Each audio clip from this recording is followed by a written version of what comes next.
Imagine the shame of a billion-dollar car company losing to a YouTuber because of right to repair, and the worst part, it all happened right in front of everybody, and there was no place to hide. Bugatti messed with the wrong customer, and now the whole world gets to see what's actually inside a $1 million hypercar. What started as a conflict over a car has escalated into something far more damaging. A public reckoning with how one of the world's most expensive manufacturers actually builds its vehicles. The allegations that emerged from this dispute paint a picture that sits uncomfortably alongside Bugatti's carefully maintained image. Parts sourced from Audi, components shared with BMW. Standard practice inside the Volkswagen Group, perhaps, but deeply complicated when the car in question carries a price tag in the millions and a brand promise built entirely on the idea of uncompromising, bespoke engineering. What's significant here isn't just the sourcing, it's the pattern. The credibility damage is real, but what makes this moment different is the information that's now public. For years, if you wanted to know how Bugatti really operated, how it sourced components, how it treated customers when things went sideways, what was actually proprietary versus shared platform, you basically had to take the brand's word for it. That information lived inside Molsheim and nowhere else. It doesn't anymore. And for car enthusiasts who've spent years treating these cars as the final word in engineering, that matters.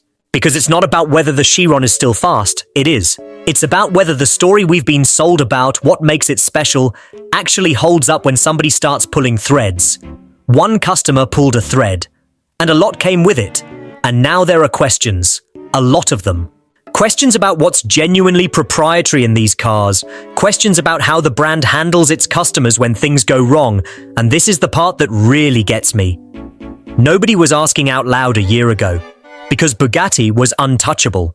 Or at least, that's what we all kind of agreed to believe. What a time to be alive if you care about what's really under the hood. Hit the like button and subscribe because we're explaining how Bugatti and the CEO got outsmarted by a YouTuber in the simplest way possible. Here's what actually happened.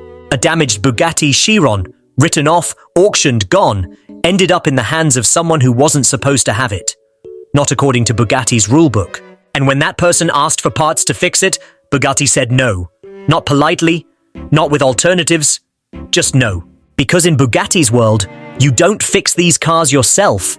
You send them to Molsheim. You pay whatever they ask. You wait as long as they make you wait. And you are grateful for the privilege. That was the agreement, except nobody signed it. And one person decided to ignore it entirely. That person started filming. And Bugatti's worst nightmare began playing out in real time, in front of millions of people, with no legal mechanism fast enough to stop it. Because here's the thing about arrogance at that level. It assumes the other side will blink. It assumes the pressure of being cut off from official support, from warranty backing, from the velvet rope access that comes with Bugatti ownership will eventually make someone fold. That assumption worked for decades. It stopped working the moment someone with a camera decided the story was more valuable than the car. So let's talk about what that story actually revealed. Bugatti told this customer that the parts he needed were unique, proprietary, one of a kind, designed and manufactured specifically for the Chiron. The kind of parts you simply cannot source anywhere else because they exist only inside the Bugatti ecosystem. That was the pitch. That was the reason the customer had to come back to them. That was the lock that kept every Chiron owner chained to Molsheim for the rest of that car's life. Except they went and found the parts. Not from Bugatti, from catalogs, from suppliers. From the same Volkswagen Group pipeline that feeds Audi showrooms and BMW service centers across the planet. Think about what that means for a second. You spend $3 million on a car. You're told it represents the absolute pinnacle of bespoke engineering. You're told that every component is unique, purpose-built, irreplaceable outside official channels. And then someone pulls the part number off a component inside that car and finds it sitting in an Audi parts database. Available, catalogued, shippable. Orderable by anyone with an internet connection and a credit card. That's not a minor inconsistency. That's the entire foundation of the brand's service monopoly crumbling in one search result. Let's go through exactly what they found, because the specifics matter here. The gearbox. Bugatti has long positioned the Chiron's transmission as an engineering marvel, something developed specifically for a car with over 1,000 horsepower running through it. And there are genuinely impressive elements to that system. But the core architecture, the underlying platform, traces back into the Volkswagen Group's shared development programs. It's not a Bugatti-only unit built from scratch in Molsheim, it's a derivative. And when you need parts for it, those parts don't only exist in one place in France. They exist in the same supply chain that supports other vehicles wearing different badges. The airbags, standard Volkswagen Group supplier components. The same sourcing network feeding cars that cost a fraction of 1% of what a Chiron costs. Not bespoke, not proprietary, shared, available. The headlights. This one landed particularly hard in the community because the headlights on a Chiron are one of its most visually distinct features. They look like no other car on the road. And internally, when you trace the components, you find yourself back in the same shared supplier ecosystem that Bugatti publicly presents itself as existing far above. None of this is technically illegal. None of this is even uncommon inside large automotive groups. Volkswagen owns Bugatti, Lamborghini, Porsche, Audi, Bentley, and more. Platform sharing is how large manufacturers achieve economies of scale. It's how they fund the genuinely bespoke elements that do exist. It's rational, it's efficient, and every manufacturer in the world does some version of it. The problem isn't the sharing. The problem is what Bugatti told its customers about it. Because those ownership conversations, those brand promise conversations, those moments where a sales representative explains why this car justifies its price and why you absolutely must maintain it through official channels at official prices, those conversations implied something very different. They implied that the engineering was so unique, so exclusive, so singular, that only Bugatti itself could safely and properly service it. That implication is what justified the monopoly. That implication is what collapsed. And then the rebuild actually got finished. That's the part that still hasn't fully landed for some people. Because Bugatti's entire argument rested on the idea that this couldn't be done. That a damaged Chiron, serviced outside official channels with independently sourced parts, could not be restored to a functional, safe, drivable condition by anyone other than the manufacturer. It was a technical argument dressed up in brand language, and it turned out to be wrong. The car runs, the car drives, the car works. Every system that Bugatti said required proprietary expertise and exclusive parts is operational. Not sort of operational, not limping along as a demonstration piece. Operational. And that footage, that evidence, is now permanently embedded in the public record where no legal letter will ever reach it. What does this mean for people who own these cars? That's the question that's been circulating quietly in the hypercar community since this story broke, and it deserves a direct answer. If you own a Bugatti or any car at the extreme high end of the market, your service relationship with that manufacturer has always been built on a specific power dynamic. They have the parts, they have the knowledge, they have the software. You need them more than they need you. That dynamic created pricing structures, waiting times, and service terms that owners accepted because they had no alternative.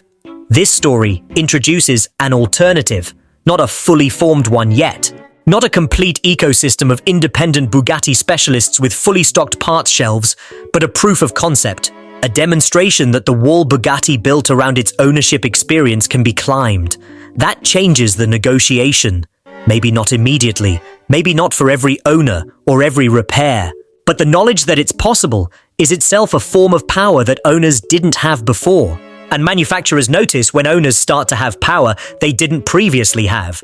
For the hypercar industry more broadly, this moment arrives at a complicated time. Right to repair legislation has been gaining momentum across multiple markets. The conversation about software locks, proprietary diagnostics, and manufacturer-controlled service ecosystems has been getting louder. Most of those conversations have centered on everyday vehicles. A $1 million car featuring in that debate is a different kind of story. It's a different kind of evidence. And it puts the industry on notice that the customers most capable of funding prolonged, public, well-documented disputes are exactly the customers who might choose to do so. The community reactions split in a way that was probably predictable. There are Bugatti loyalists who argue that brand exclusivity, including service exclusivity, is part of what you're purchasing at that price point. That the manufacturer relationship is a feature, not a constraint. That Bugatti's response, however it was handled, reflected a genuine interest in maintaining the integrity of the product. That position exists, and it's not entirely without logic. but it's been significantly outnumbered by the response from people who watched this unfold and reached a different conclusion. That a manufacturer which genuinely stood behind its engineering wouldn't need to build walls around it. That confidence in your own product means welcoming scrutiny, not obstructing it. That the gap between what Bugatti says about its cars and what independent investigation reveals about those cars is a gap the company created and now has to account for. What Bugatti got wrong ultimately wasn't the engineering.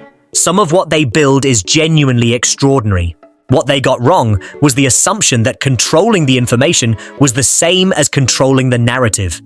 For a long time, those things were identical. You controlled access to the car, you controlled access to the parts, you controlled access to the expertise, and therefore, you controlled what the public knew and believed about all three. That model required everyone affected by it to lack either the resources or the platform to challenge it publicly and permanently. This customer had both.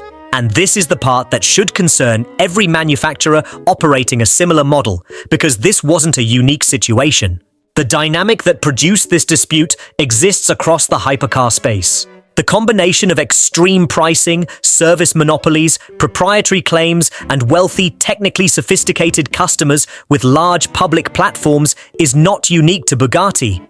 This was just the one that broke first, publicly, loudly, in a format designed to maximize viewership. There are more threads, there are more cars. There are more questions that haven't been asked out loud yet, because the right person with the right camera hasn't started pulling yet. And there's a reason this channel is going to keep following this story. Because what happened with Bugatti isn't a closed chapter, it's an opening one. The investigation into how these manufacturers actually build their vehicles, actually treat their customers, and actually justify the claims they make for their prices is ongoing.